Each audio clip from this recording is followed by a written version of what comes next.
Why is it that we assume that technology and the internet is just for white dudes? The internet would be nothing without the contributions of women, communities of color, and other marginalized people. Yet, those same contributions go overlooked and erased. Until now. On my new podcast, There Are No Girls on the Internet, we're building monuments to all the ways that marginalized people have been using tech and the internet to change the game since the very beginning.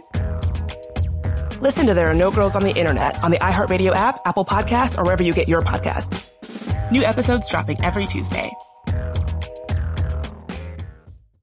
Brought to you by the reinvented 2012 Camry. It's ready. Are you? Welcome to Stuff You Should Know from HowStuffWorks.com. Brought to you by Consumer Guide Automotive. We make car buying easier. Hi, and welcome to the podcast. I'm Josh Clark, a staff writer here at HowStuffWorks.com. With me, as always, is my trusty editrix, Candace Gibson. How's it going, Candace? Fabulous, Josh. I gotta say, I envy you a little bit there, Candace. I haven't been so fabulous lately. My wallet keeps shrinking and shrinking. Have you been to the gas pumps lately? Yeah, I know what you mean. Those numbers keep climbing. But It's not so expensive to fuel my car because I drive an itty-bitty Civic. Well, I drive a big old honkin' Volvo, and it uses gas like you would not believe.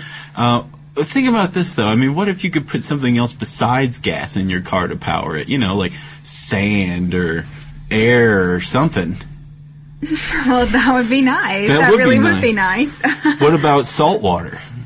What are you talking about? That's crazy. No, it's not crazy, really. Have you heard of this guy named John Canzius? Indeed, I have. You have? Okay, so you have read the article. Yeah, I was just setting you up. That's great. Thanks for that. You're welcome. All right, well, let's tell the people out in podcast land what we're talking about. This guy named John Canzius is this retiree in Florida. He's a retired radio broadcast engineer, and he came up with this thing called a radio frequency generator. RFG. RFG is right. And basically what it does is it takes radio waves and condenses them into a beam. And it's got it has actually 3 applications that they found so far, but one of them came about when Canzius was tinkering with trying to desalinate salt water, which could solve the global thirst crisis, right? Yeah, because not everyone has access to clean water. No, actually, to the tune of about 2 billion people, I understand. Yeah. So he was trying to desalinate water using his RFG, and he had the little box trained on a test tube of salt water, and he noticed that it sparked, which is fairly unusual for water. Water doesn't burn. On the contrary, water actually puts out fire. Exactly. So Canzius has a little bit of this mad scientist bent to him, you know. He's a very curious fella. And he lights a paper towel and turns the RFG facing the test tube again. And he touches the paper towel to the water. And rather than the paper towel being put out by the water, the paper towel got bigger. Exactly. It caught the water on fire.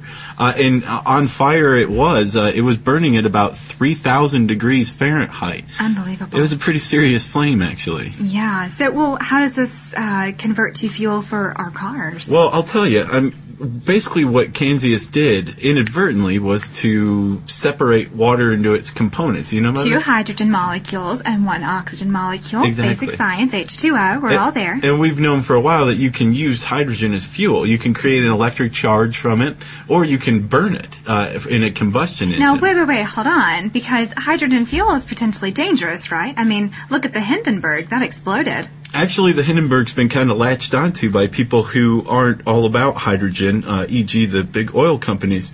That's kind of a fallacy, actually.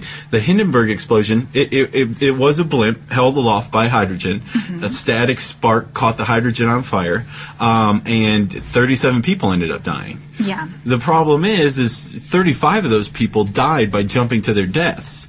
Most of the people, actually all of the people who were on board the passenger compartment who stayed aboard landed safely and unharmed. And that's because hydrogen is actually the most lightweight of all the elements, mm-hmm. and so it floated upward. It's lighter than air, exactly. Yeah. And it burned upward, actually, too, away from the passenger compartment. That's not to mention that the Hindenburg's outer skin was coated in rocket fuel and a really highly flammable acetate. So that wasn't too conducive to that either. So the Hindenburg's probably not the best thing to point to say hydrogen fuel's dangerous. Right. It's not that dangerous. The problem with this type of hydrogen fuel saltwater fuel essentially is that it has a negative net energy ratio. Yeah. And so to create this type of saltwater fuel, you're actually putting in more energy than what you're getting out. Exactly, and what's the point? I mean, speaking strictly from an energy standpoint, you might as well just use the gasoline that you get a gallon's worth of energy from, rather than, say, using a gallon to get a half a gallon's worth of energy from. It doesn't make sense. It doesn't make sense. You can't get something from nothing.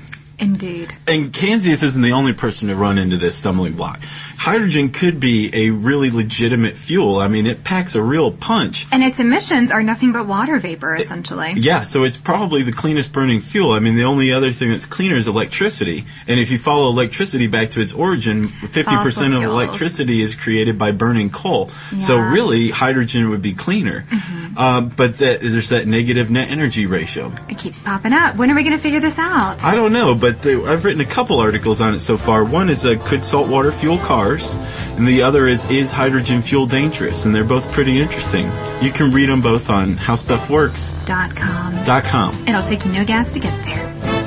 For more on this and thousands of other topics, visit howstuffworks.com. Let us know what you think. Send an email to podcast@howstuffworks.com. Brought to you by the reinvented 2012 Camry. It's ready. Are you?